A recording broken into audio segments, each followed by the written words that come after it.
up this morning with my mind stayed on Jesus. Woke up this morning with my mind stayed on Jesus. Woke up this morning with my mind stayed on Jesus. Hallelujah, hallelujah, hallelujah.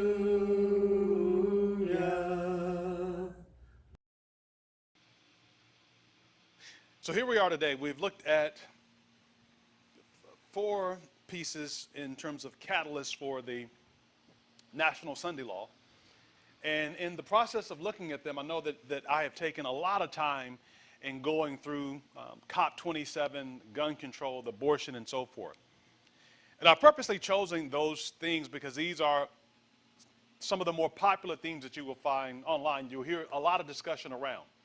And so because this is where the water is the dirtiest, where there's a lot of agitation, I thought it would be beneficial for us to be able to understand and to see them as what they are. You know, are they things to be concerned of? Are they things that are passing? And it is only by the examination of Scripture, only by the searching of the Scriptures are we able to come to the right and to the proper conclusion. Because if you look at any of those things that are listed there, again, over the last few years, much of those have been presented as these are catalysts, these are events, and so forth. And so we've taken the time to look at them, to show them in their historical context, to show them in their present context, and to examine them even in a future context to see if they are what they are presented to be. And so I've marked them out one by one as we've gone through them to be able to identify that based upon scriptural evidence, based upon what we find in inspiration, that no, this is not an event. No, this is not an event. No, this is not an event. And yet we come down one after another. They line themselves up and we keep shooting them down. Not based upon our opinion, but we are challenging them based upon the authority of the Word. As I shared with you last week in particular, any idea can conceivably be presented from the Scriptures. And in satire, I shared with you the fallacy that William Shakespeare is a hidden author of the Scriptures. You know, there are many that espouse that, and they'll run with that and believe that, yes, Shakespeare actually, he wrote the Word of God. And they'll find their reasoning based off of those things that I shared with you as evidence. And the various topics that we've looked at thus far, from COP27 to gun control to abortion to vaccines and so forth, people will find their evidence, they'll find their smoking gun to support what they want to say. And you might ask, well, again, what is the big idea? What's the big deal whether or not I believe this or not? What's the big idea whether or not I believe that this is a part of a conspiracy or not? What's the big notion behind it? Well, the big idea, the notion behind it, is that if you acquiesce and believe that those things are true, then they're going to influence your belief system and how you respond to them. So if you believe then that any of those things are a part of it, then you see in those events things that are not to be seen or things that are to be seen based on where you stand with them. And so in short, you'll look at these things as a rallying cry because they perpetuate the belief that you have. But if you look at them in the right context, in the right vein, then you'll be able to see and understand what they mean or what they do not recommend, or what they do not mean, rather. Today we're going to examine one, possibly two. Today we're going to look at the 10 toes, and we are also going to look at digital currency, time allowing. Now I'm on a very tight time frame, so I don't know how that's going to work, both of those in one, but the objective is to cover both, but we'll see how things go. In Daniel chapter 2, beginning in verse 32 through verse 35, Daniel has the vision secondly given to him. It was first seen by Nebuchadnezzar. Nebuchadnezzar went to sleep and he was wondering what would the future be of his great empire. And as he slept, he was agitated, wondering what would happen after he died off of the scene. You know, would his posterity continue on in what he had built up, or would it come to its end? And while he slept, God gave him a vision. God showed him the future of what would take place. And we read the culmination of this in Daniel 2, verses 32 through verse 35. So we read that this image's head was of fine gold, his breast and his arms of silver, his belly and his thighs of brass, his legs of iron, his feet part of what metal? Iron, and part of what other element? Clay. They were part of iron and part of clay. Now I want you to stop there for a moment.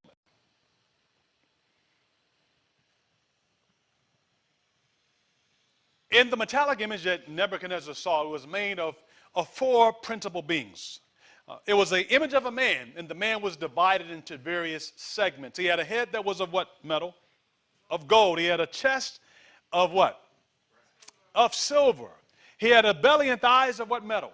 Of brass, and legs were of iron, and he had feet that were of what? Iron and clay. He saw till thou sawest till that a stone was cut out without hands. And that stone was cut out of the mountain, symbolizing the kingdom of Christ. That it was cut out without hands. And it smote the image upon what part of his body? His feet. That were of iron and clay, and brake them to pieces. And then was the iron, the clay, the brass, the silver, and the gold broken to pieces, and became like the chaff of the summer threshing floors. So the imagery is that this metal man, this metallic image, it was set up, and Daniel sees all these things, and he watches as a stone is cut out of a mountain without hands, and it smites the image upon the image's feet. And when the image is hit upon its feet, it's like it is as though it disintegrates, it crumbles. It falls down, and in the collapse that the pieces are broken up to bit by bit, so much that they became as the chaff of the summer threshing floors. When buildings have fallen down, either by explosives or collapse, they could be hundreds of feet stretching into the air, but when they fall down, there's really nothing left of them. One of the enduring images from the Twin Towers is the images before over 110 stories high, standing out on the Manhattan skyline, and then after the terrorist attacks, you remember there's one of a frame of just maybe 20 feet high. You know, how do you get a building from so high to so low? And this metallic image that Nebuchadnezzar sees, it's of a man with all these metals, and once it crashes down, it's just rubble left, small pieces, so small that they became like the chaff of the remnants of the summer threshing floors, and the wind blows them away, that no place was found for them. And the stone that smote the image, it became a great mountain, and the stone, it takes over now. It fills the entire earth. What do we have in short? We have these four kingdoms, because Nebuchadnezzar didn't know what he saw. And Daniel said, Nebuchadnezzar, thou art this head of gold. That Babylon in verse 28 was the symbol of the head of gold. And then he says, and after thee shall arise another kingdom inferior to thee. We'll go to the book of Daniel chapter 5. We find that Babylon was succeeded by Medo-Persia.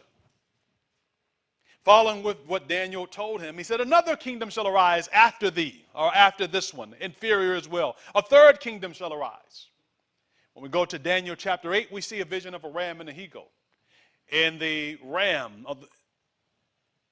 and the he-goat.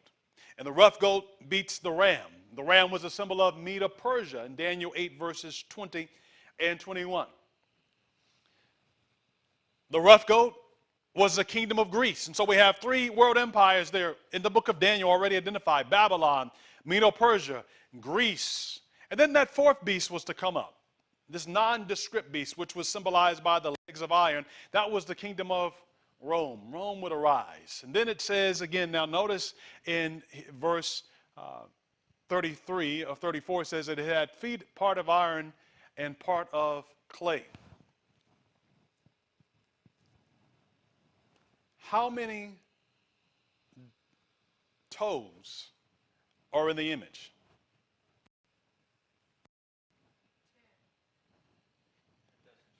How many toes are in the image? How many say 10 toes are in the image? How many say it doesn't say? Well, the reality, the correct answer is it doesn't say. Now, think of this for a moment, because you say, hold it, we have 10 toes.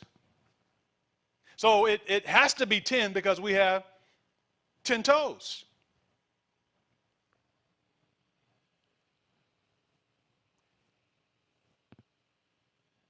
And the emphasis that is generally made is that there are 10 toes.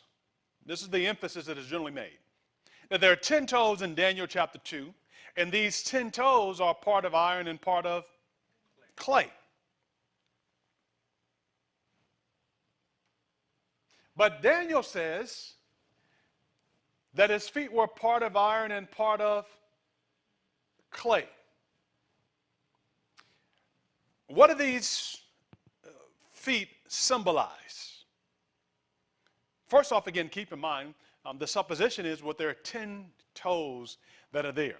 Not based upon Daniel chapter 2, but the idea is based off of human physiology, and as well as in Daniel chapter 7. And we'll look at the text in Daniel chapter 7 later. Here is a depiction of Rome.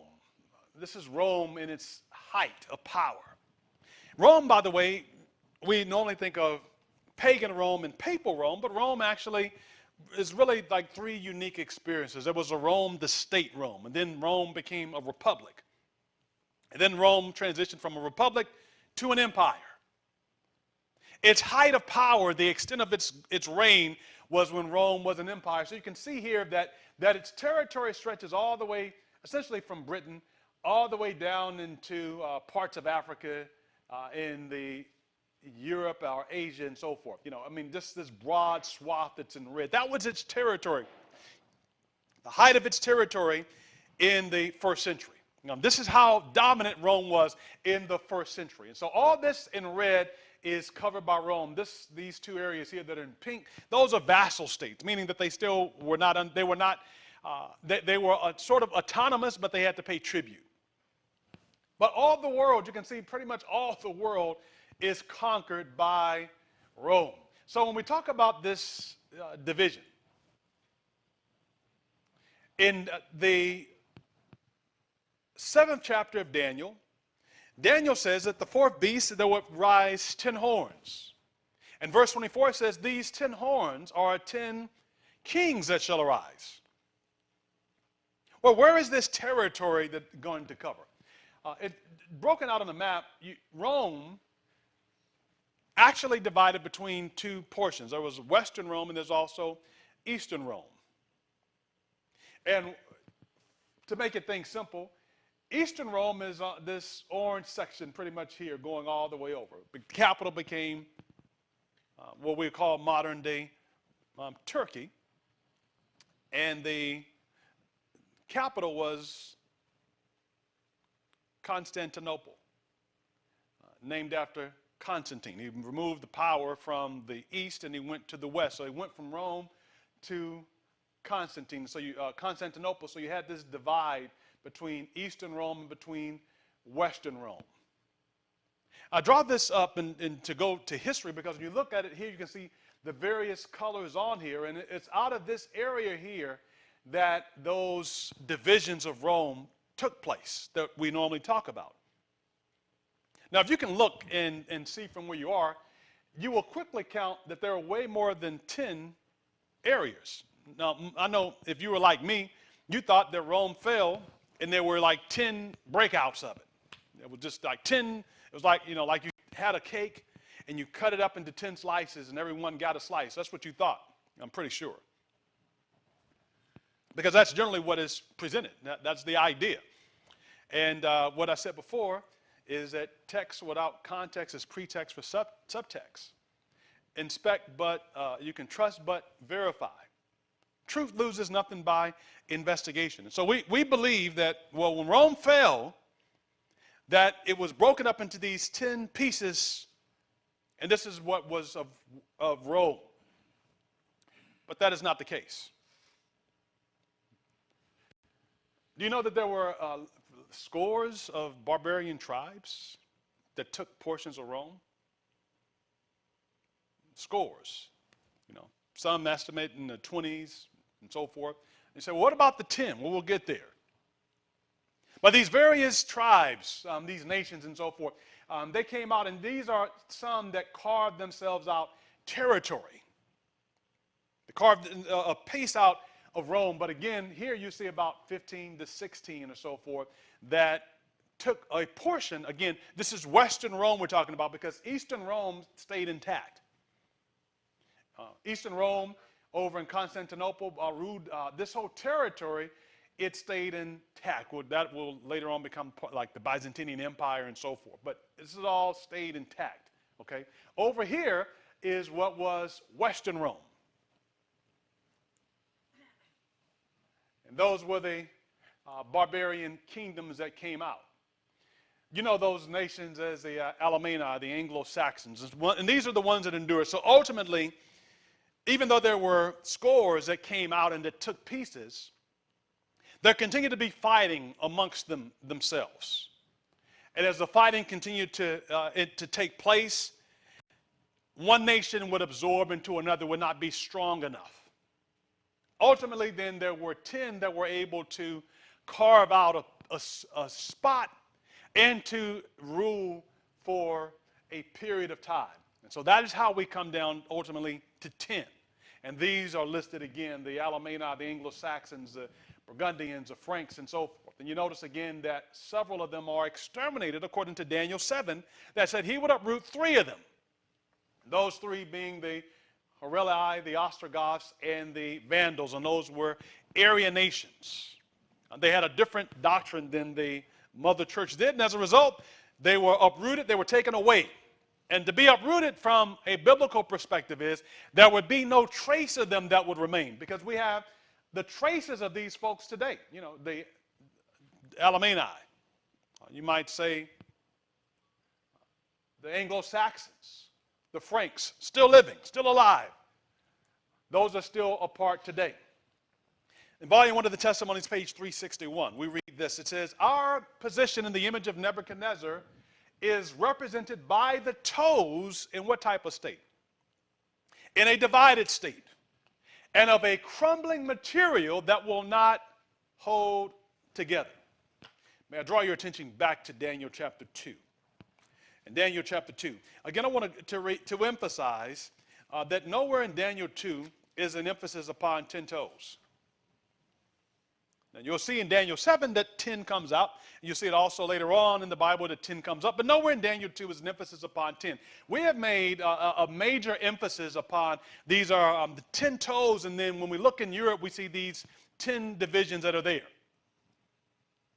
So much so that some suggested that the EU or other entities are trying to put back Rome again. Well, let's look at what it says in Daniel chapter 2. In Daniel chapter 2 in verse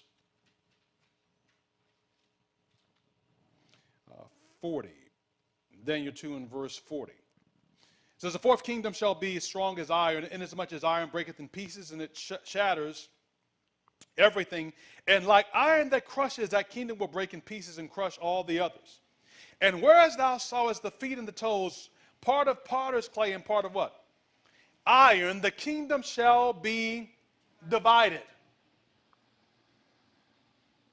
Yet the strength of the iron shall be in it, just as you saw the iron mixed with miry clay. The kingdom would be divided. The emphasis in this portion of the dream is that the image would be divided. How would it be divided? It's going to be part iron and part clay. And the other part that is emphasizing will be partly strong, but also partly broken.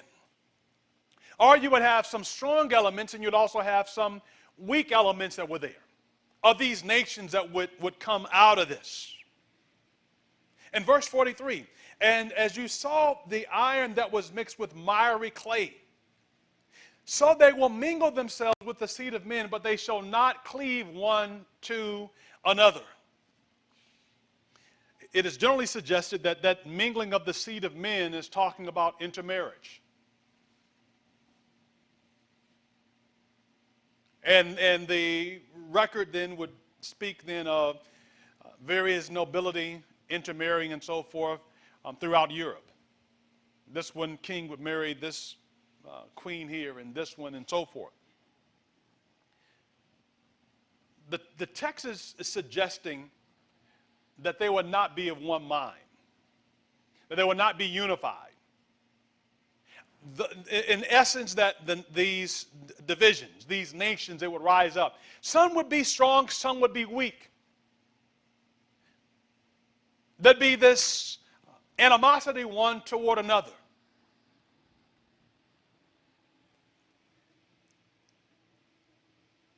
They would try to mingle themselves or to join with like-mindedness, but that will not take place. It will not last. Just as iron is not mixed with clay. So in the literal setting of it, then we know that the iron and the clay they would try to mingle themselves beyond the idea of intermarriage. It would be the idea of coming together. They would seek to be able to do this, but there would not be on the same page, would not be on one accord. Now it says in volume 1 that our position in the image of Nebuchadnezzar is represented by the toes in a divided state. So the toes are in a divided state, not a uniform state. So please keep that in mind. The toes we're looking at, they are divided. Not unified, but they are divided. This is the emphasis there. This is the division. And of a crumbling material that will not do what? Hold together. All right, this is what we're looking at, the material there. And that is why it says it's part of iron and part of clay. Because the two cannot be fused together. Okay? One is strong, one is weak. Like mixing oil and water. Prophecy shows us that the great day of God is right upon us. It hasteth greatly. So these toes represent a divided state. All right. These toes represent a divided state. Again, I want to emphasize not 10, but the breakup then of the kingdom of iron that is mingled in with this clay. Well, what about the 10 toes and so forth? Well, in Daniel 7, verse 20 through verse 24. And of the 10 horns that were in his head, and of the other which came up, and before whom 3 fell, even of that horn that had eyes and a mouth that spake very great things, whose look was more stout than his fellows. In verse 24.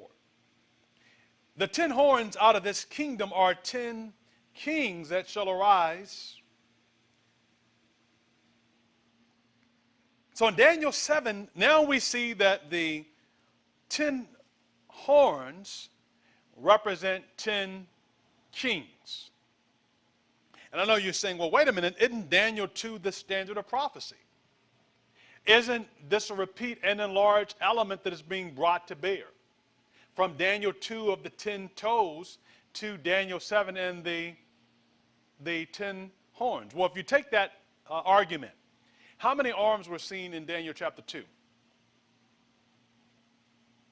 If we want to say logically, in human physiology, 2.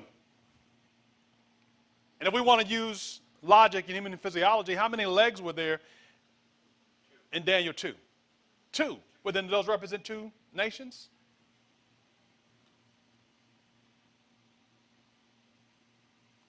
Where's the parallel in Daniel chapter 7? In other words, the emphasis is not upon the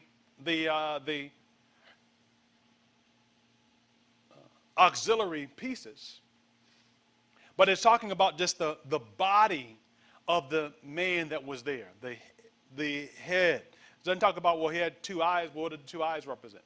Those must represent something, or the nose, or the 2 ears, or the mouth. No, it's not significant. It's just saying that, look, as a head of gold, and it says in the text, the chest and arms. It's not meaning take the chest plus the arms and so forth and make that. That's not the idea. It is simply using a composite being to make a reference to these nations. Now here in Daniel 7, it clearly says that there will be 10 horns or 10 kings that will arise, and that 3 of these will be plucked up by this little horn power. And we've talked about those 3 that will be plucked up already in the previous slide, the Hareli, the Ostrogoths, and the Visigoths. In the book of Revelation chapter 17 and verse 10, Revelation chapter 17 and verse 10 through verse 13, Revelation 17 verse 10 through verse 13, we read that there are 7 kings and that 5 are fallen, 1 is and the other is yet to come. And when he cometh, he must continue a short space. And the beast that was and is not, even he is of the 8th and is of the 7th and goeth into perdition. Now notice here. And the 10 horns which thou sawest are 10 what? 10 kings which have received no kingdom as yet, but receive power as kings for how long? 1 hour with the beast. And now if you're like me, then you probably have looked at Daniel and Revelation, and you've linked all these together. So look, in Daniel 2, there are 10 toes. In Daniel 7, there are 10 horns. In Revelation chapter 17, these are 10 horns in the last book of the Bible. And if you're like me, then you made all of those the same, meaning from the perspective of Daniel 2, recognizing that the image goes all the way down to the end, because the image smites the stone smites the image in his feet. And it says, and after the days of these kings shall the God of heaven set up a kingdom that shall last forever. And that the impact is not upon Europe, but upon the world, which indeed rightly it is. We also recognize that the iron and clay, they symbolize churchcraft and statecraft, church and state seeking to be able to join themselves together, but they'll not be able to bind themselves. We recognize that. And when we look in Daniel 7 and Revelation chapter 17, if like me, then you'll say, well, hey, these are the 10 horns. And they represent 10 kings, and they don't have a kingdom as of yet. Did the 10 horns in Daniel chapter 7 have a kingdom?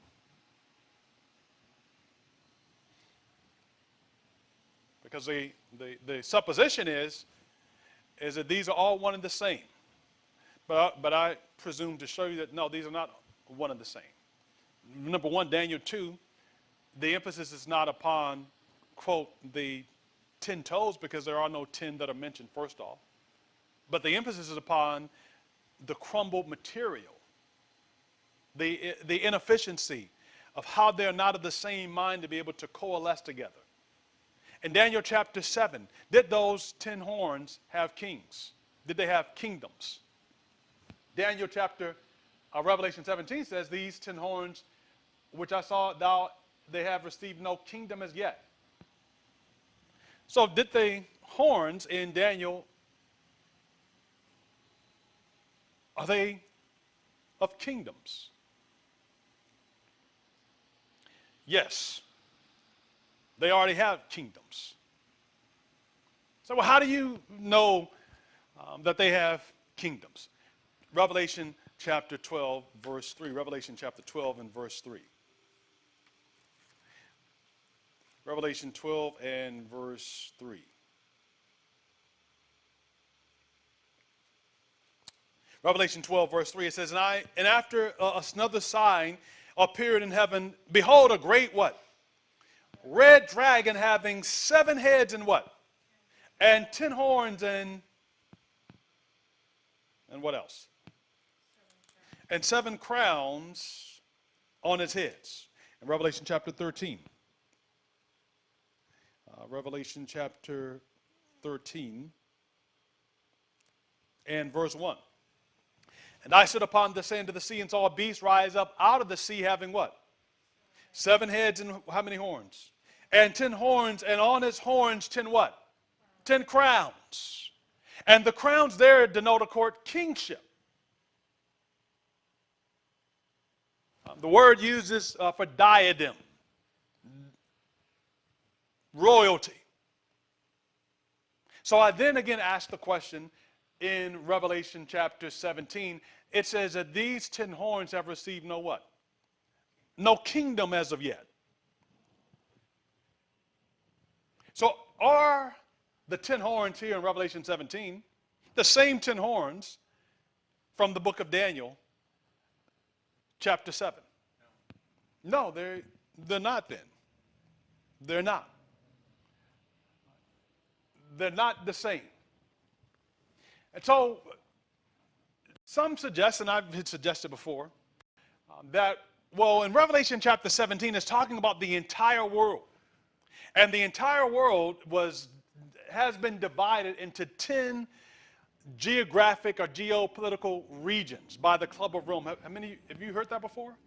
The Club of Rome, that they divided the world into 10 regions. And so you have these 10 regions. You look at the world divided up, North America being number 1, and you have parts of Europe as number 2. And these 10 regions represents the 10 horns of Revelation chapter 17.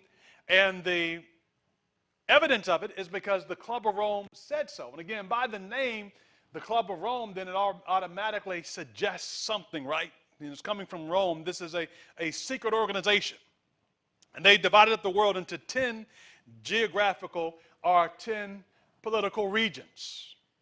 And with it, of course, then that on the basis of it, their orders are coming from the Pope. In this case, it will be Pope Francis. And that he's the one that is behind it, pulling the strings and being able to manipulate and bringing together these 10 regions together from Revelation. And so the world is already set up in these 10 geographic political regions.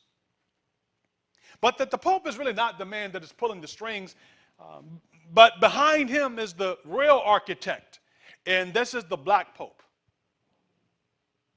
And you probably have heard that before. And it's suggested that the Black Pope, he's the one that's actually in charge. So the Pope that you see, he goes and presents himself, but he's not the decision maker. He's not the shot caller. The one that's in charge is the Black Pope. And it's called black not because of his color of skin, but because he wears black robes, whereas quote, the white Pope wears white robes, is what is stated. So this is Father Arturo Sosa Busco, who was elected the 31st Superior General of the Society of Jesus at the Jesuits General Congregation on October the 14th, 2016 in Rome. So he is the leader of the Jesuits. And so the question then, well, who's really in charge of the Vatican? Who's really in charge of the papacy? Question: does the Black Pope wield true power in the Vatican? There is a person sometimes called the Black Pope, but his existence is not a secret, and he does not have anywhere near as much power as the real Pope. The Black Pope does not have authority over anyone but Jesuits. Sometimes people point to him as evidence of a conspiracy in the Vatican, but what they really have is a garbled understanding of a Catholic in-joke. And I took that, of course, from their website. Now, I know some people say, oh, you don't really expect them to tell the truth. That'd be like how you dismiss. Well, you don't really expect them to just come out and say, well, this is what the plan is and so forth.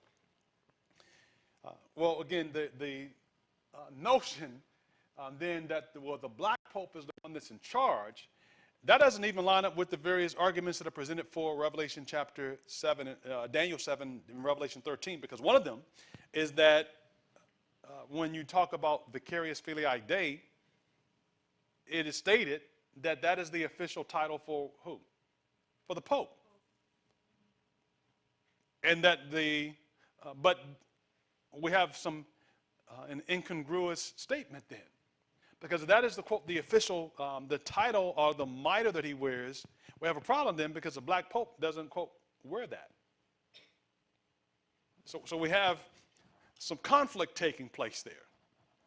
So methinks that the church is right in their statement that no, the Black Pope is in charge of the Jesuits. But in the mind of these 10 toes, of the world being divided and taken over, this is much of the end time scenario.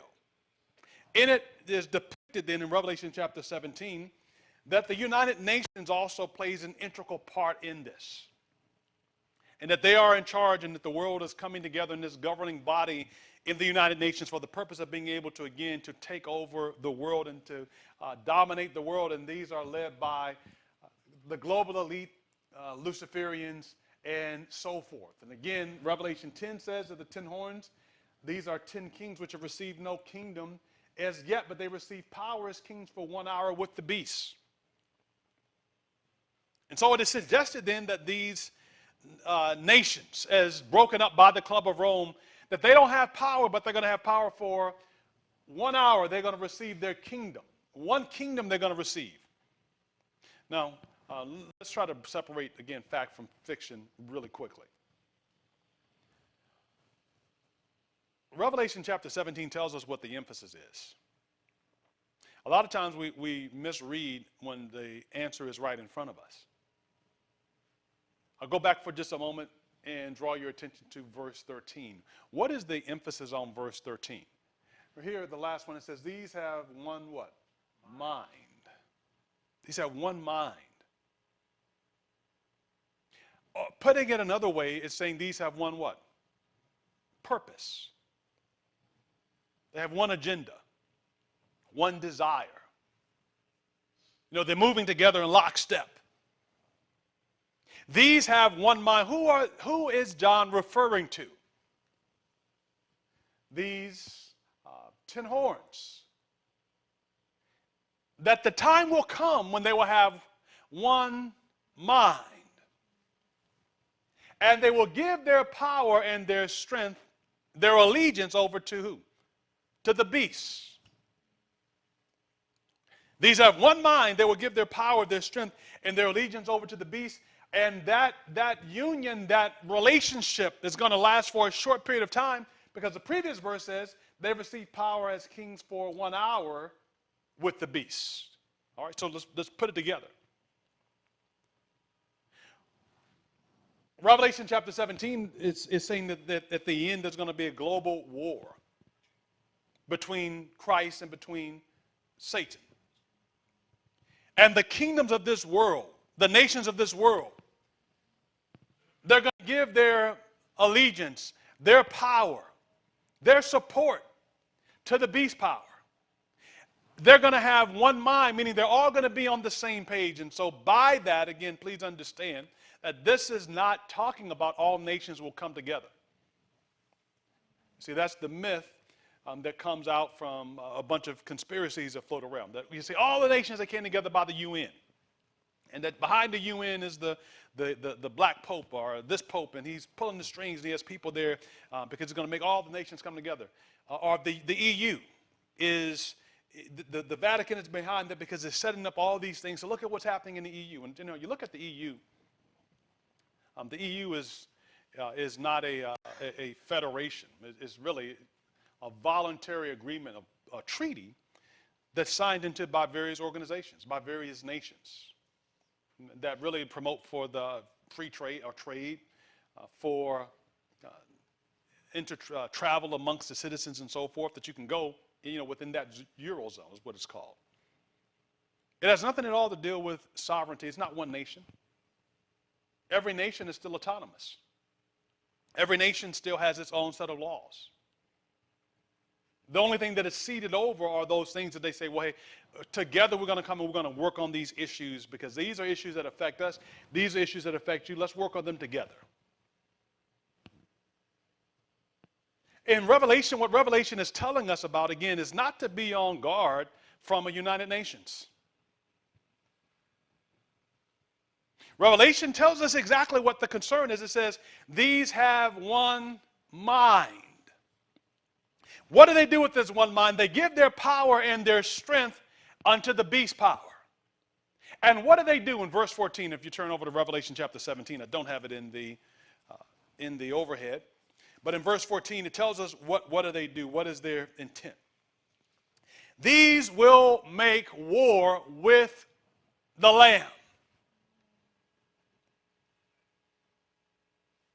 So what are they unified in? Whoa, they're unified in global warming. That's not what it's talking about. They're unified against the fight on poverty. That's not what it says. Or they're unified with this project and that. Oh, that's not what it says. And so here we are running around chasing rabbits. The objective of what John is talking about is not a nation or another nation coming together to be able to work out an issue. The objective that John is saying is that, look, these nations, they haven't received a kingdom as of yet. They haven't received power or authority and so forth. And what is John talking about? He's talking about to be able to bolster up this system, this beast power. They haven't been able to do it, but as soon as they get the authority and the power to be able to do it, they gladly, willingly turn it over to this beast power. Again, not national sovereignty. Nations will still be nations. They'll still have territory and so forth. They'll still have the laws that govern them. But their emphasis is that they have one mind. Now, that's interesting because in Daniel chapter 2, the emphasis there upon this divided material of the clay and the iron was that they could not come together, and stay on the same page. They were not on one mind, one purpose. That was the issue. So they were, fighting each other. They may come together for unity, but there'll be the squabbles and so forth that would cause it to fall out of this divided material. Whereas in Revelation is now the world will get to such a deplorable state that they will come together. And what do they come together for? For the purpose of making war against the Lamb. That's it, Revelation chapter 17 and verse 14. That is what the agenda and the purpose is to make war with the Lamb. Now again, please understand that is not the agenda and the purpose of the United Nations. That is not the purpose of the EU. That is not the purpose of NATO. I know that, that sounds a little more interesting, though, when people throw it out there. And then they go and say, hey, the United Nations, this is how they're going to do it. They're going to do this, and the other, and so forth. And they're going to, have all the religions come together. When we talk the context of Scripture, people will not have to abdicate their religion to embrace the mark of the beast. People will still be able to be whatever religion they choose to be. That is not an issue. It's not making people become, quote, one religion. So that is a mistake to believe, okay, well, everybody's going to be, quote, one religion. No, people will still have their own religion. People will still be able to be a part of whatever religious faith or body that they affiliate with, and even non-religious to that extent. But the issue will be that they will not be able to buy or sell unless they receive this mark and go along with this mark. These have one mind. We read, there will be a universal bond of union. One great harmony, a confederacy of Satan's forces. Now again, that's from inspiration. I told you already, from the scriptures. Now I'm just reinforcing it. There will be a universal bond of union.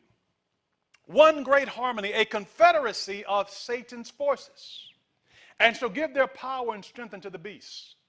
Thus is manifested the same arbitrary, oppressive power against religious liberty, freedom to worship God according to the dictates of conscience, as was manifested by the papacy when in the past it persecuted those who dared to refuse to conform with the religious rites and ceremonies of Romanism.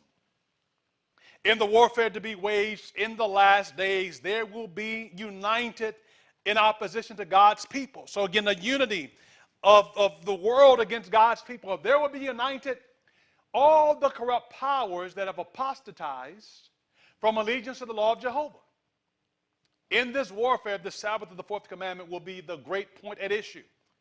For in the Sabbath commandment, the great lawgiver identifies himself as the creator of the heavens and of the earth.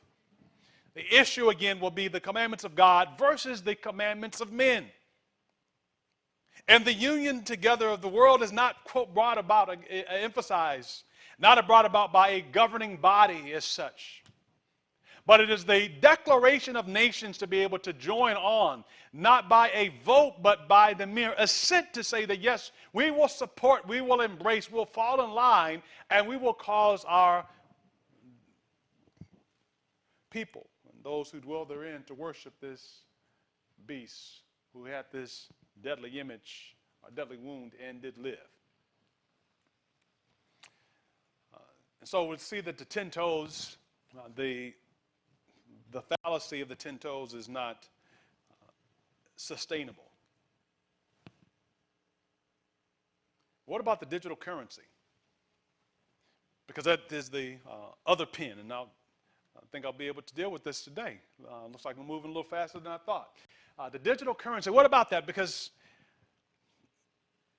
the government is trying to change the currency and to give us a digital currency, and when we have this, this is all about control, because the government can't control you unless they have control over your money. You've heard that. The government is doing this and that, and it is amazing how gullible we can be at times.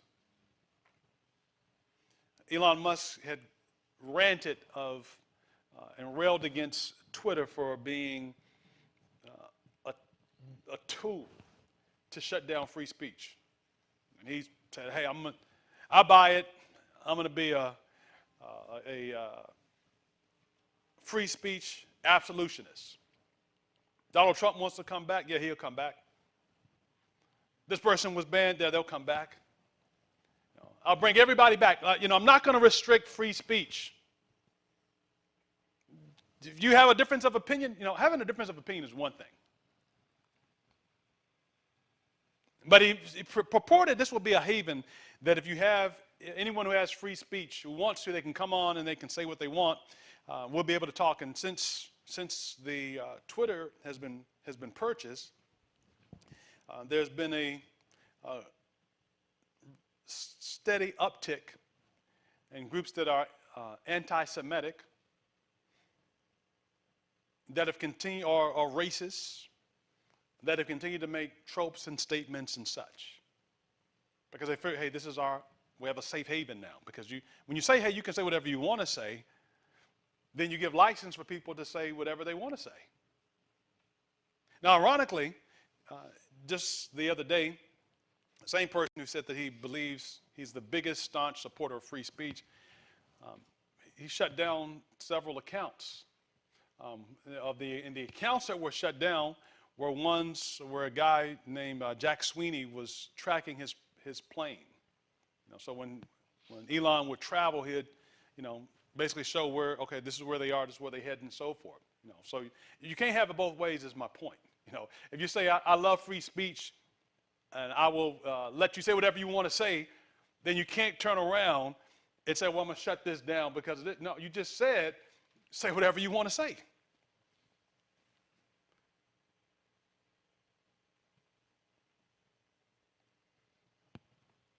There's a fine line that tech, our government, has in the, quote, free speech. Now, in some countries, you don't have free speech. Let's just acknowledge that. Some countries, you say something against the government, that will be the last day you have been seen and heard from. America is a totally different nation. You can say what you want to say as such. Now, just because you can say what you want to say, it doesn't mean that there's not recourse. Doesn't mean that you can just flippantly mouth off and you don't have to answer for it. But there's a fine line that must be dealt with. And again, he has said, hey, you can come back, and so what if you have misinformation? And you don't have to have evidence to be able to back it up. And I like evidence, and I don't always get it right. But I like evidence. Let's see the facts for it. You could say something, but let's look, what's the context? Let's look it up and let's see did that actually take place.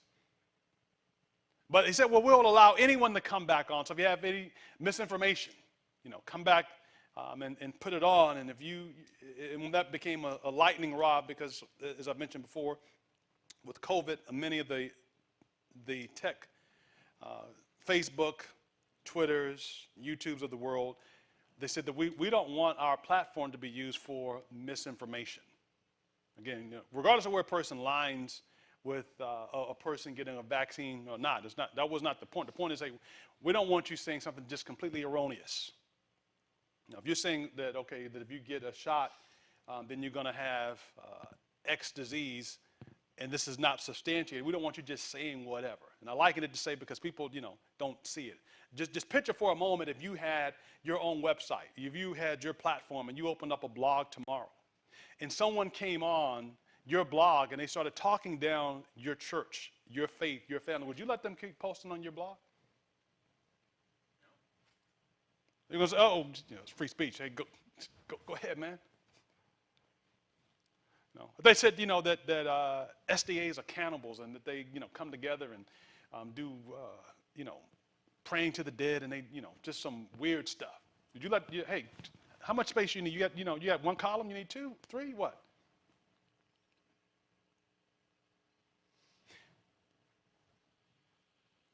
The idea that people suggesting is that, well, there's a conspiracy then to be able to control and to manipulate people. And in order to be able to do that, the government has to be able to take control of people's finances to be able to control them. And so they point to these various things out of context. They point to these various things and say, well, look, government did this, government did that, or big tech did this and so forth. This is what they're going to do for us. This is like a trial run. And you will hear that a lot. It's like a test run, a trial run. Well, beloved, Revelation 13 doesn't talk about a trial run. Nowhere is the Bible, where the devil's going to go like a walkthrough. I'm going to do a walkthrough and see what needs to be tweaked up and make it better. No, sir. For emphasis, nowhere does it say that, well, you look overseas. Because a lot of emphasis is people saying, well, look, over in this country, this is what they're doing. They passed this law and so forth and so on. They're going to try to bring that here. And this is a trial run. Well, again, you're out of context with Scripture.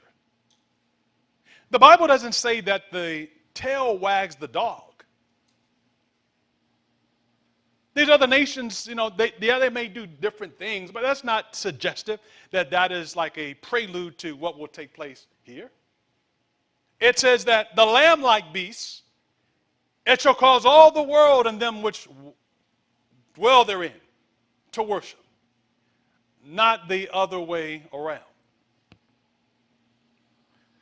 But some are agitated because they say, look, this is all planned, and that, the big picture is COVID is planned so that they can do shutdowns and take over the economy, and you won't be able to buy or sell, and they want you to have a passport or card as you go around, and you will not be able to have money soon, and this is preparing for the end, so you need to resist, you need to fight against the encroachment of these evil powers. Don't you see that these are all the signs that are all around, because this is the fulfillment of Scripture.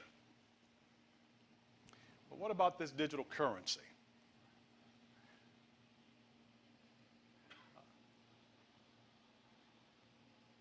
There was a time in the history of America that before dollars came into circulation, people used gold.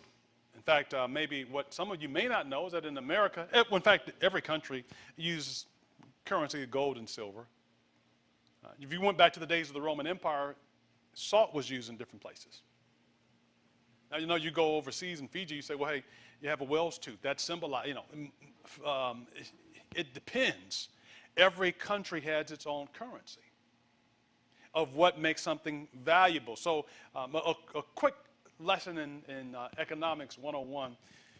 When we talk about digital currency, money is just a medium of exchange. Okay? Now, who sets the value? The value is set by what a person determines it to be worth. So when we look at so if you keep that in mind, when we look at the evolution very quickly of currency and how it relates or does it relate here, that there used to be gold and silver. So for a time, America had gold and silver. That was what was used. And dollars and so forth was really not a thing that was used. But then you start looking around before the time of the war, et cetera, that there were various states. We have initially 13 colonies, and they began to expand and to grow, and you had 17, 18, 19, 20 states. And you had different people, different states, either having money that was used within the state, or even different cities having their money. So you look at a place like Sacramento. You might have the Bank of Sacramento here, and then you go down to the Bay Area, and you have the Bank of San Francisco. And here you might have money that would look a certain way, and there you'd have money that would look a certain way. And can you imagine the difficulty if you left from here and you went down there and you wanted to buy something? Well, your money isn't their money. So do I want to accept this or do I want to take it? Likely, no, even though you're just a few miles apart. And so through a process, of course, then things changed and there began to be a more uniform system. This is just, again, high-level overview. But you had our money was backed up, though, still by gold, because people weren't carrying around gold, but our money was backed up by gold. And so you would call it the gold standard. And again, to be historically correct, we also had silver that backed up the U.S. dollar. So it was a bimetallic currency that was backed up. So you had gold and you also had silver. And so you may refer to it as the gold standard or so forth. Now I want you to notice a statement that some use from the Pen of Inspiration that talks about the changing of currency. To the General Conference 1897, and this was written December 7th, 1896, it says this: I have words to speak to our brethren who shall assemble in conference in 1897. The present financial controversy has been presented to me as one of Satan's masterpieces for these last days. There is a power moving from beneath which is after the working of the great enemy. I suppose our own people would step softly and move guardedly and keep themselves aloof from all these new issues in regard to the what? Circulating currency. Now watch this. This is not of the devising of God, the changing of the what? Of the circulating currency. That's Special Testimonies to Ministers A, page 8, okay? Highlight, this is not of the devising of God, the changing of the circulating currency. This is in the year, what year? 1896. It's not God's plan for the changing of the what? Of the circulating currency. Now, I don't know whether, I'll be generous and say that hopefully people are we're just well-intentioned but just misinformed. Because dollars to donuts, this statement is used to be able to suggest, well, if you go to a digital currency, Ellen White already warned us. She said it is what? Devising of the devil. Don't go to a different currency because it has been warned. This is a devising of the devil, the changing of the circulating currency. Evangelism, page 62. Then is also added. It says that money will soon do what? Depreciate in value very suddenly. Yeah, money will soon depreciate in value very suddenly. Okay? And so, if you put those two together, that seems like a bleak outlook, does it not? That your money will soon quickly devalue and don't change the currency.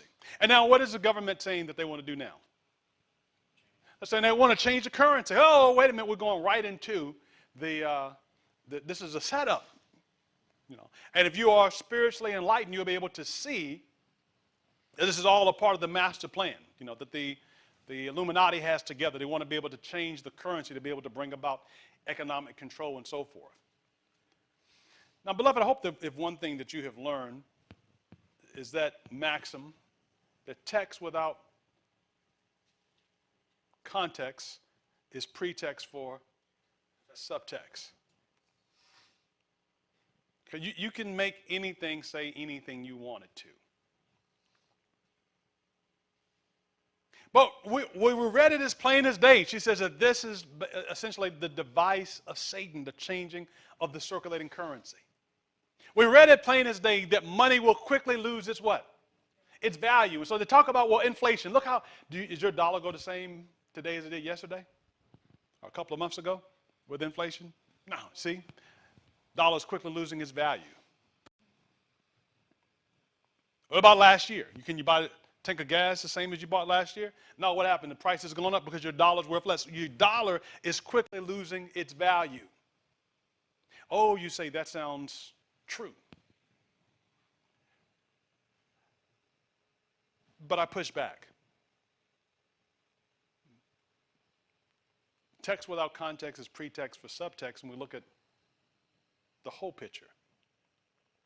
The objective is, again, to study and to read. We must move a little further because there are people who, they get, I think it's like 20% of people, could be 13 to 20% of people, say they get their news from Twitter. And this is no knock on Elon. I think for the most part, the guy's just brilliant. But when you get your news from Twitter, that's just a headline. You get, 180 characters that you can put in of information? How much understanding are you going to grasp from 3 sentences on a topic? And yet people walk around, this is their source of information, is this. Or a little snippet on Facebook, a small, again, you have to look at things within its context. Now, you apply that again to the word. How many go around with just, like a snippet of the word, and everything is built up based upon a little snippet? And if you read the bottom, it would say something different than what you interpret the top to mean, because it's just a snippet. So the Bible then admonishes us then. Again, Paul's writings to the Bereans, he said that, hey, these were more noble than those that were in Thessalonica, and that they searched the Word of God, well, they received the Word of God without readiness, and they searched the Word of God daily. 2 things, they received the Word, but they also searched the Word. Like, hey, I hear what you're saying, that sounds good. And there's one person said, like, BCV, book, chapter, and verse. Hey, that sounds good, but where is that found? This is what I heard. Well, where is it found? Well, I'll get it back for you. Okay, well, let's get it back, and then let's look at it and see. Book, chapter, and verse. Let's trust, but verify. So we read the statements of the changing of the currency as such. But now, what must we do then? Well, we would be wise then to, 1, look at context, but 2, to also look at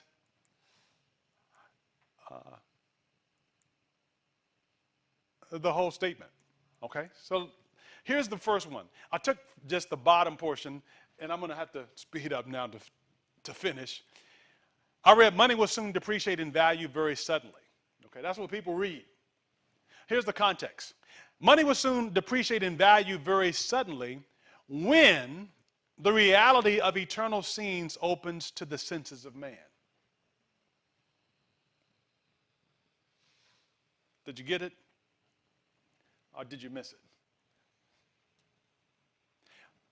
Not that the value of money is going to change because of a drop in the stock market. Not that the value of money is going to change because of inflationary concerns. But when men see eternity, we'll recognize that money has a purpose and it must be used for that purpose, but money, I can't carry it with me when I'm gone. That yes, I may be able to live a comfortable life here upon the earth, but am I also able to help someone else in their distress?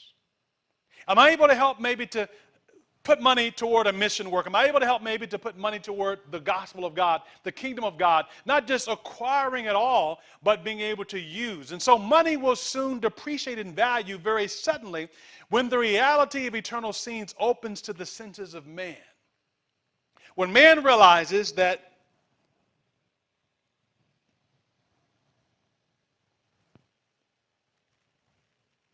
righteousness, eternity is what I must prepare for, then money has lost its value. Jesus said in the book of Matthew that all these things that your Father knows you have need of, but seek his kingdom first. Make that first. And then all these things will be added unto you. That's evangelism page 62. And again, even in its bigger context, you'll see that it says just the same thing. What is the point? The point is, well, when you isolate something without its context, you can make it say whatever you wanted to say. So the initial statement that we read, she says that this is to the general conference that will be assembling together. And so her words of admonition were, she says that this is not the devising of God, the changing of the circulating currency. Again, I know the folks will run and say, look, because next year, the U.S. wants to unroll a digital currency. And people go, well, no, that's the mark of the beast. That's from, many of the evangelical brothers and sisters believe that. You ought to be looking at it and say, well, hey, digital currency, I think that'd be great. Certainly that could be fraught with, and please understand, any technology can be fraught with danger. Self-driving cars, I think they're phenomenal. Now, do I feel I would get in one? I don't think at this point. That may change. Even a car that's so sophisticated as it is, that everything is handled by circuit boards and a motherboard and so forth. They're great advances, but when you have, a conspiratorial mindset, everything you see is a conspiracy. Again, it's the classic thing. If all you have is a hammer to do construction, every problem is a nail.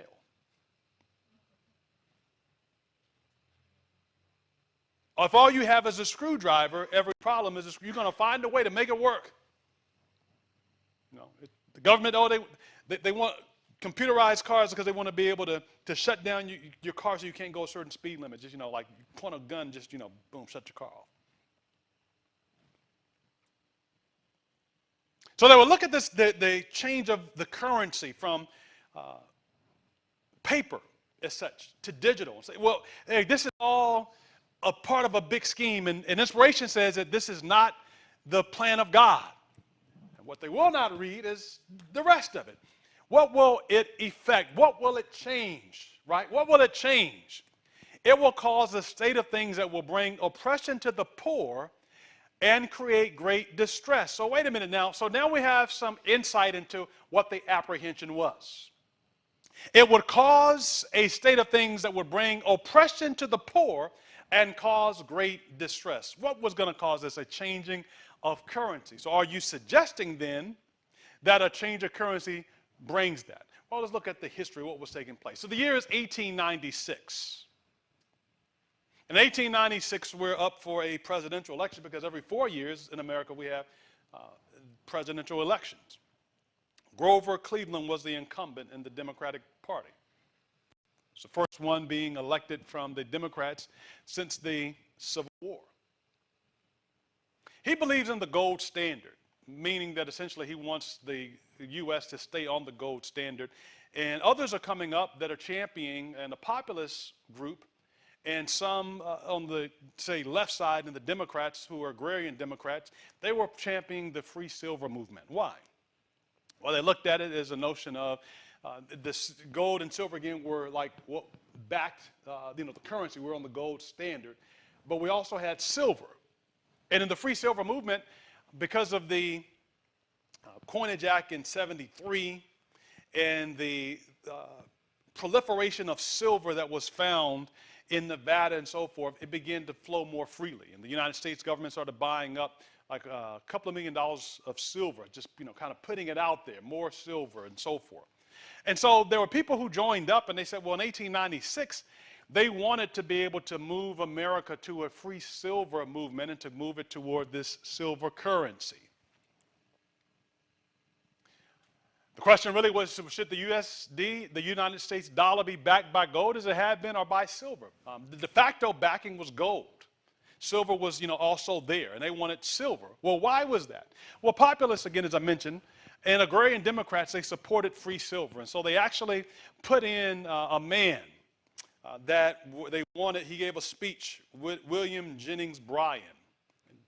He won their appeal for the Democrats to be their nominee, because he ran on this platform of free silver. Now, farmers and others were pushing for free silver because it would help to inflate currency in their favor, thus causing the price of their crops to go up, and it would help them to get out of debt quicker. Okay? So now, walk through this with me. I will help you to walk through to get the answer. So you had certain groups that were in favor of moving to this new currency. Okay, having silver become the dominant piece. And this is what Ellen White is speaking about. She warned against it because she said it will cause an oppression of who? Of the poor. And it will create great what? Distress. Now, when we look at the historical pieces of it, farmers were saying, well, hey, this is a great idea. Let's do this because if we do it, then this will mean that it will inflate the currency, so there'll be more currency, and it will cause our crops to go up so we can sell them higher, and if we can sell them higher, we can pay off our debts quicker. I'll give you a hint. That was going to cause what? Inflation. Okay, more money. You can sell it higher, because again, that's why things are higher now. Because you go to the store, if all of us, have $5 each, and the loaf of bread is $4, everyone can pay the money. We'll say, hey, I'll pay that. I'll pay that. But if it's, staggered, if you please, or I have 2 and you have, 5 and you have 4 and 3 and so forth and so on, then that's a whole different issue. And so, okay, and that's what, on a basic level, will cause inflation. You have a lot of money that is circulating in society, and people continue to spend it, driving up the costs. And it could be through a lack of resources and so forth, but you continue to spend it. So this is what the farmers wanted. They wanted to be able to have this because they said this will help them. Well, look, notice it. Obviously, it is going to help a certain group. It's going to help the farmers out. But what about the rest of the folks? All right, so that they're going to be impacted by it. So as I mentioned, William Jennings Bryan gave his speech at the convention called the Cross of Gold speech. It was known as the Cross of Gold. And he said, quote, "You shall not crucify mankind on a cross of gold." And after he gave his speech, they carried him out on their shoulders. Like, it's like the hero of winning a Super Bowl. But this was our man. He's going to help to bring this about and so forth. And so in that year, of course, in 1896, when the votes were cast, nearly 80% of the population voted, and they chose a Republican instead who did not espouse the free silver. Okay? The man's name was William McKinley. Now, quickly, I want to go through a piece. First, the admonition that she's talking about is not this, quote, changing currency. That's not the issue. The issue was this was the belief that people had we'll be able to get more money if we did this. That was the problem. That was the issue. Using greed to be able to stymie and so forth. This was the issue. How do we go then to the dollar?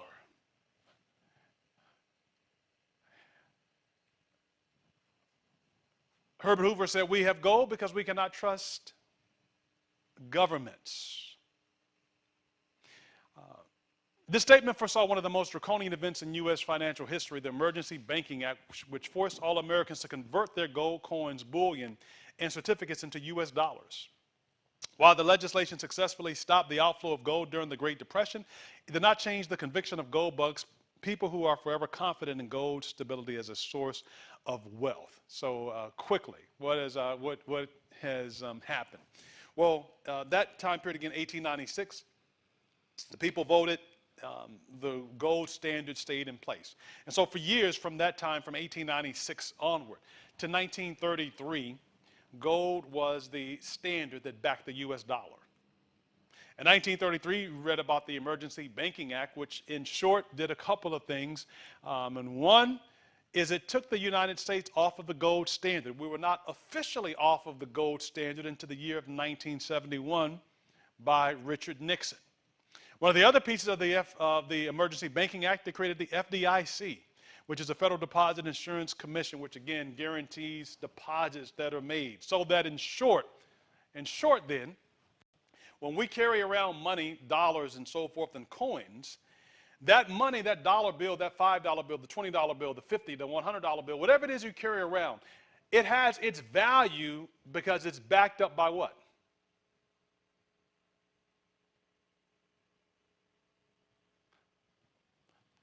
Good faith and credit in the United States government. Okay?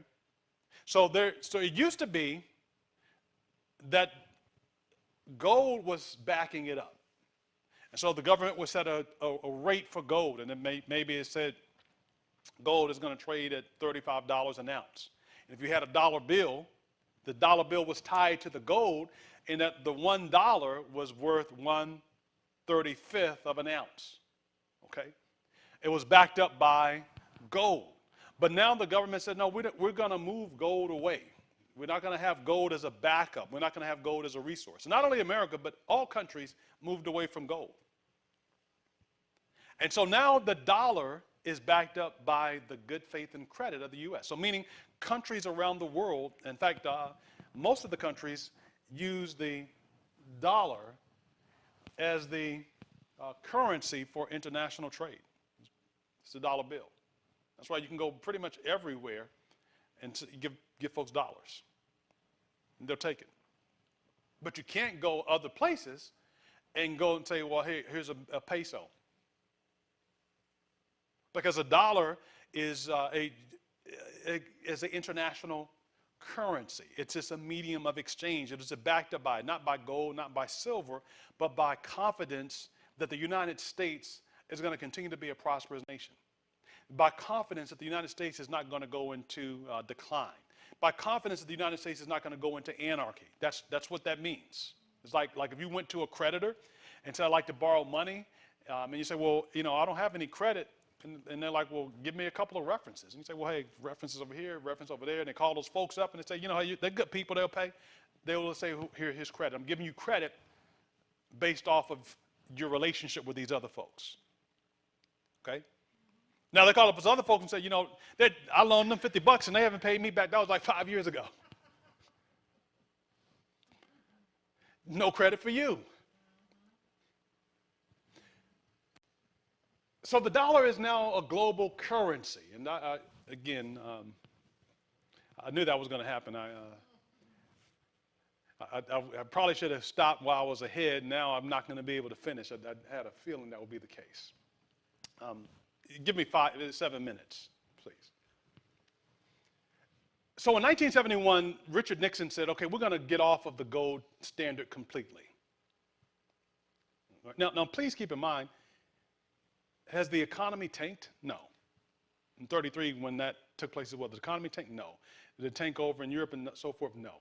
The whole idea of tying it into actual like bullion was to help to keep people in control. Knowing, okay, well, you can't just print money, right? When you have actual coins, there's only a certain amount of coins you have unless you go out and find more. Mine it and so forth, to buy and trade it. But when you can print to infinity if you wanted to, because all you need is paper and ink, right? And it's backed up by the confidence that the government's going to repay its debts, its obligations, and so forth.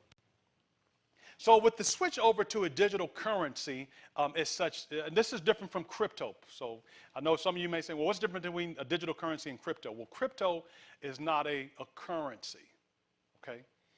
That's just an exchange that people are using. Yes, it's online, it's digital, and so forth. But when the government is talking about a currency, they're saying is you have like a U.S. dollar, you have a U.S. digital dollar. As you have a U.S. $5, you have a U.S. 5 digital dollar. Like right now, Bitcoin, crypto, and so forth. That is not a currency. And the volatility of it, like maybe 10 months ago, it could have been trading like maybe $20,000, $30,000, for one coin, one Bitcoin. Today, it may be around like $5,000. Okay, well, what is the difference? Well, the difference is it's based on speculation. People thinking that it's going to go high. And so when it went up, everybody said, hey, it's going to go high. They jumped on, and now it's come back down. Where it will end, no one knows. These are two different things, so please do not confuse the two. Think of digital currency as no different than essentially what you do now. You have Zelle, you have Venmo, PayPal, Apple Pay, Samsung. All you're using is currency and transferring it digitally. Does that bring about the, quote, the mark of the beast? No. Look, it says the U.S. is considering a radical rethinking of the dollar for today's digital world.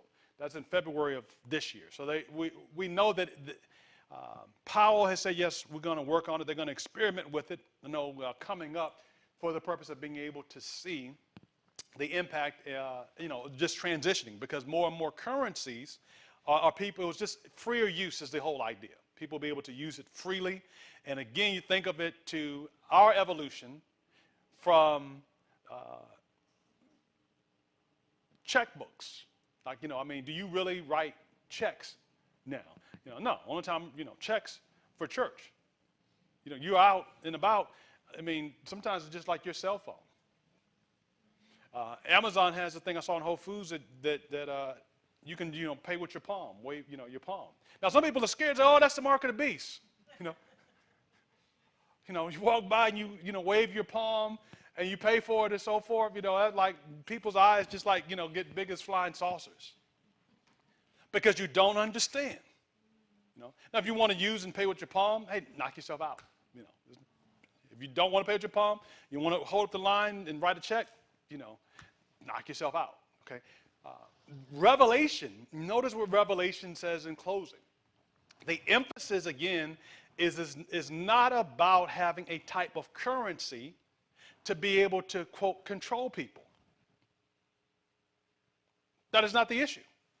It says in Revelation 13, and that no man might buy or sell, save he that had a type of currency, a specific one. No. The emphasis is that you will not be able to buy. The no buy, no sell is predicated upon having the mark or the name or the number. It is not based upon currency. Our modern currency, the dollars and so forth that you have, those are adapted all the time. There's a new one coming out. I forget, they're going to put a black woman on it. That's a different type of currency, just changing like a face lift. This is not the issue. The issue is that no man can buy or sell unless you yield to this beast power. Sixth volume of the testimony, page 18, it says, is America the land of religious liberty? Shall unite with the papacy, enforcing the conscience and compelling men to honor the false Sabbath. The people of every country on the globe will do what? Follow her example. So please stop saying that over here is a test, it's a dry run for what's going to take place here. It clearly says in Revelation, as well as here, that the globe will follow her example. They will see what mother does and do what mother bids. 16th volume, page 395. Foreign nations will follow the example of the United States. It is not the other way around. It's not that the United States will follow the example of foreign nations, but foreign nations will follow the example of America. Now, I digress for just a moment. But when you talk about digital currency, do you know that America is like the last country to get on board with digital currency? No, it's not like something, that's new. Other countries are doing this because they see, hey, it's technologically convenient to be able to do so. Though she leads out, yet the same crisis will come upon our people in all parts of the world. Again, America will be lead. In closing, so Colossians chapter 2 and verse 8. Beware lest any man spoil you through philosophy and vain deceit, after the tradition of men and after the rudiments of the world, and not after Christ. 1 Timothy chapter 6, verse 20 through 21. O Timothy, keep that which is committed to thy trust, avoiding profane and vain babblings. Avoid profane and vain babblings, stuff that there's no evidence for it. Avoid it. And oppositions of science, falsely so called, which some professing have erred concerning the faith, grace be with thee, amen. Jude 1 verse 8, Jude 8 says, likewise also, these filthy dreamers defile the flesh, despise dominion, and speak evil of dignities.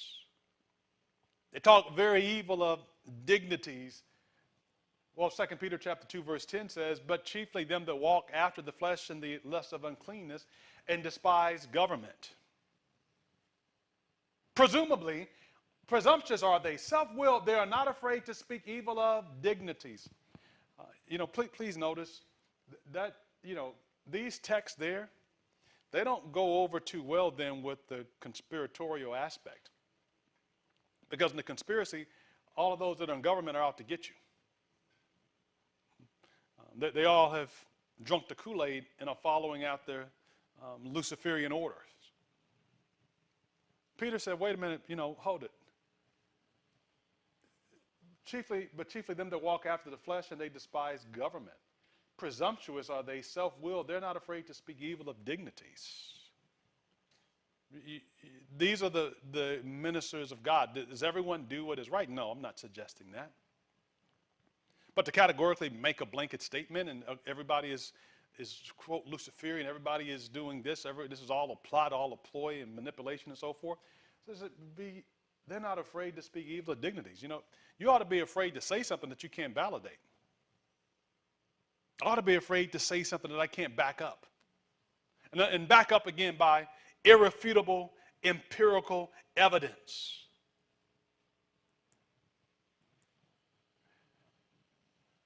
John says, beloved, believe not every spirit, but test them, whether they are of God, because there are many false teachers that have gone out into the world. You can't believe everything you hear, and you can't believe everything you see. Reference it prayerfully, consider it. 2 Peter chapter 3, verse 16 is also in his all letters, speaking of these things, in which are some things hard to be understood, which they that are unlearned and unstable, they wrest as they do the other scriptures to their own destruction. They twist things. Not just one aspect, but it starts here and it goes there, it has no end. They twist it to their own destruction. Galatians 5, verse 15, but if you keep on biting and devouring each other, watch out, or you will be consumed by each other. Lastly, the church dealt with Gnosticism. And Gnosticism was that belief that knowledge had been conveyed to a select few. And because these select few had this knowledge, they were able to convey it to others. And this is really what we get into a lot today. People that have they have this select knowledge, this exclusive knowledge. Other people don't have it. You don't know about this, brother, but here, check this out.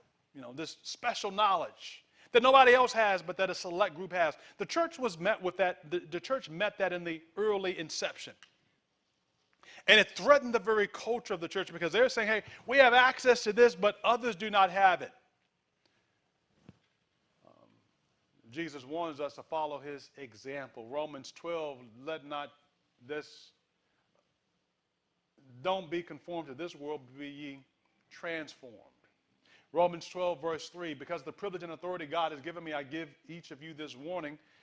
Don't think of yourselves better than you really are. Don't think you have some special knowledge. Because God gives and communicates his word to be received, to be understood, and to be embraced by all. In his grace, God has given to us different gifts for doing certain things well. So if God has given you the ability to prophesy, speak out with as much faith as God has given you. But again, recognizing the gift and exercising it, but avoiding, again, the Gnosticism. So we've looked at all of those ideas and suppositions, and they are really just that, ideas and suppositions that are not founded upon the Word.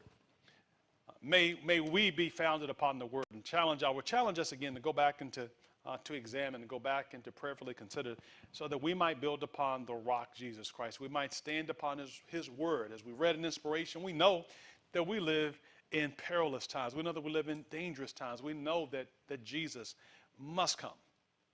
And that in the midst of all the confusion that abounds, we can stand riveted upon the eternal word, not swept over by this idea and this passing notion, but to be able to give a clear and distinct message to the masses of the world of the coming of the Son of Man and the preparation that man must have and can have, and to be ready to meet their King when he shall come in power and great glory. Father in heaven, we thank you for the opportunity that we have had again to look into your word. We thank you for these moments of time, and I pray that for each one of us, that you would help us to become better students of your word and of your character. I pray that you would keep us from all of the seductions that are out there in the world, not just the temptations, but all the various false teachings that abound. Help us to be able to rightly interpret and understand the word of truth.